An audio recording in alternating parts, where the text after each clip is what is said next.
What's up, everybody? It is the Best Bot Kid Smooth, and today I'm finally reviewing Spider-Man, Marvel Spider-Man, exclusively for the PlayStation 4.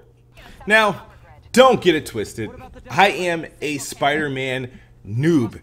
Yes, it's no secret. My knowledge of Spider-Man is limited to the animated series and the Tobey Maguire movies of the early 2000s. Sure, I've dabbled into some of the Spider-Man games previously, but never found any of them outside of Spider-Man 2 that good. So what makes Insomniac game any different? How good is Marvel's Spider-Man?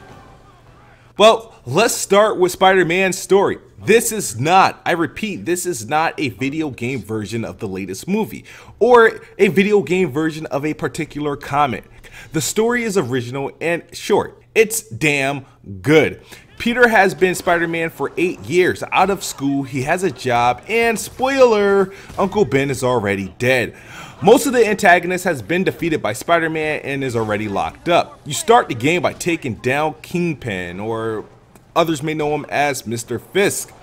Sure, unfortunately, when he gets taken down, random crimes happen to the city because he was the big guy. He was the shit. So now random bums are out committing crimes, and of course a new deadly force comes in to give Spidey and the rest of the citizens of New York City some trouble.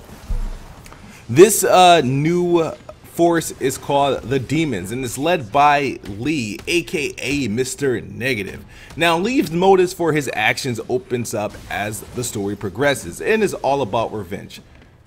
Say no more, I will not spoil this game for you. This game has a lot of important details of the story and what's going on. You know the Sinister Six are in this game. They revealed it in the trailer, so you know Rhino, Scorpion, and all of them are in this game, and Sable. You will encounter these people throughout the game, and I mean, if you have this game, you know how everything plays out. It's not my job to tell you what exactly happens, and I will not do that. But let's talk about other parts of the story. This game does a wonderful job providing the complete Spider-Man experience. Not only are you fighting crime and doing odd jobs as Spidey, you do play a role as Peter, Mary Jane, and Miles, each character adding a dynamic that fits well into the story that's being told. Even though I feel the game provided an amazing story, I did not enjoy playing through the story's main missions. It was not that all thrilling. I felt the pacing was off. I wasn't a fan of playing as Mary Jane and Miles. I felt like it was filler, and all you did was sneak around from point A to point B with Mary Jane, run, duck, and hack with Miles. Peter Parker slowed the game down as well, being limited to puzzles. I felt like these were unnecessary breaks from being Spider-Man. However, Insomniac made it work taking control of these characters. Hate it or love it, it did play an essential part of the story regardless of its repetition. I only look at these as negatives due to Insomniac mastering the feel as playing as Spider-Man. I mean, I just enjoyed my time as Spider-Man. They just did such a good job at putting the player in control of Spider-Man. I mean, Insomniac, they nailed it. They nailed it. Everything just feels so accurate. The web slinging, the gliding, just roaming through Manhattan skyline just felt so satisfying. If Insomniac is a master at anything, it's traversal. Sure, the combat is no slouch. It borrows from the industry's best Arkham series. It works wonders for Spider-Man. The combat is superb, making getting into fights as Spider-Man highly addictive. The city is littered with random crimes, side missions, and collectibles for suit upgrades. The gameplay plus traversal makes a lot of the side things very desirable. Sure, it's repetitive. I mean, stopping the same type of crime several times does get old, but the fun factor trumps it to an extent. One thing that does bother me about Spider-Man is that there will be instances where you're stopping fast-moving cars and SUVs and taking helicopters out of the sky with web slings, and then in the next instance you'll be fighting a random heavy enemy who can't be knocked out, making Spider-Man feel a bit pedestrian. Aside from that, the game is very accessible, almost too accessible. There is not much to learn. Bosses don't adjust to your playstyle. It's like every boss fight is a choreographed moment catered for the user to just master. Spider-Man has some iconic bosses, and the fights just felt simple. You can play the game from start to finish without upgrading a thing. However, I wouldn't recommend playing that way. You'll just be cheating yourself. There's a lot to collect, a lot to craft, new suits to unlock, and skill trees full of new moves and gadgets. So the gameplay, I mean, it's above average. It's very solid, really above average, because the things that they do right with Spider-Man, it just outweighs anything. It's like one of those games where you can literally enjoy time just swinging around, fighting crime, doing side missions, because I feel like Insomniac just, but this is the best version of Spider-Man I think I've ever played with, and I guess I don't mind some of the stuff being repetitive. And you guys heard me before, I don't mind repetitiveness in the game if the game is fun and entertaining, and Spider-Man is just that. Now let's talk about the graphics. We all remember Puddlegate. Yes, I was one of the main culprits. Regardless of how I feel about that particular scene compared to its E3 incarnation, Spider-Man looks absolutely amazing. Insomniac has done a wonderful job recreating New York City. The game features an insane level of detail, especially in the cutscenes. However, it is not without its flaws. One could actually say, due to how good the game looks and plays, it makes some of the smallest flaws stand out, like the lack of real reflections. Climbing skyscrapers give a vivid look of what the city looks like behind you. It's just that what's being showed in the reflection isn't really behind you. Swinging around Fide and realizing the World Trade Center isn't present.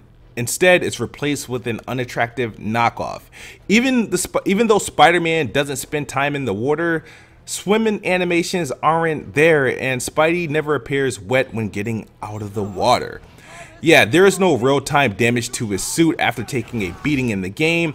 Yeah, there are some funny glitches present. However, I didn't experience any that I would say break the game, but the ones I did run into I just thought were pretty funny. These all become minute when you consider the upside to this game, and it has a lot going for it. New York City has never looked this good in a video game. The colors are vibrant, the HDR work is on some next level stuff, every suit looks amazing when applied. This is one of the better looking open world games this year, easily.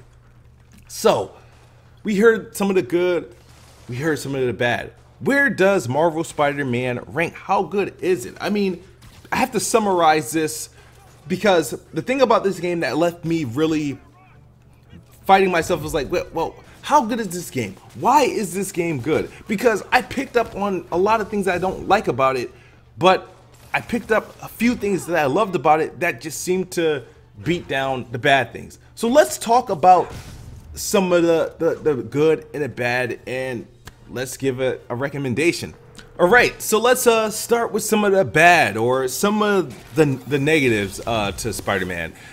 The main missions and side quests alike are repetitive. They rarely introduce anything new. The puzzles get old quick because there's only 2 types of them, and they appear multiple times throughout the game.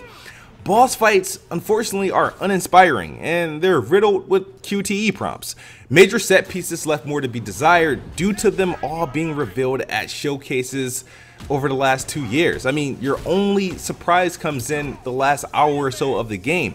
Playing as Miles and Mary Jane slowed things down, and I felt like they had too much playing time. And those were some of the things I didn't like about the game. But the good, there's plenty.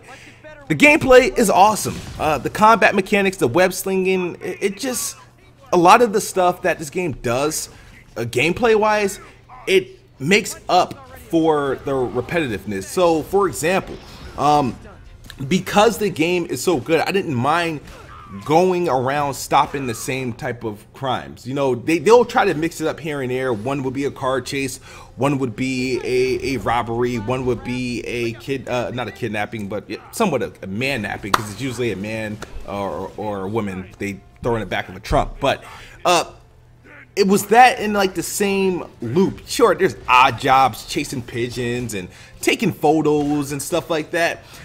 It didn't bother me because they mastered the way you play as Spider-Man. It just felt good. I had a fun time doing it. So it kind of makes the repetitive thing not really bad. It's just repetitive fun. I mean, I enjoy doing it. I enjoy the gameplay loop, and I think that's a way to look at it.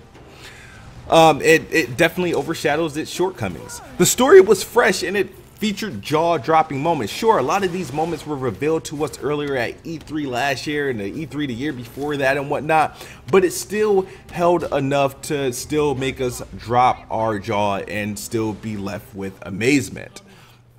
It's a beautiful game. It can't be denied. Downgrade or not, it's just a good looking game. It's best in its class and it continues to push the PlayStation 4 to another level. The game is easy to play, and this is not a bad thing. I don't mind repetition, I don't mind accessibility if the game delivers and excels in other key areas like this game does, and that's graphics, that's gameplay, that's story. This is easily the best Spider-Man game to ever exist. The game is fun. Insomniac, at least in this game, makes me feel like I'm using the best superhero that you can put into a video game. It's one of those games where its upside heavily outweighs the bad, and that can't be said for every game. The game is fun, gorgeous, and full of content. And if you have a PS4, there's no way you skip this game. No way this falls into your backlog. I highly recommend Marvel Spider-Man for the PlayStation 4. 9 out of 10. If you enjoyed this review, please hit the like button or let me know in the comment section below. And let me know your honest, true thoughts on the game. Love to hear them. Make sure you like, subscribe, and hit the notification button. I'll talk to you guys on the next review. Peace.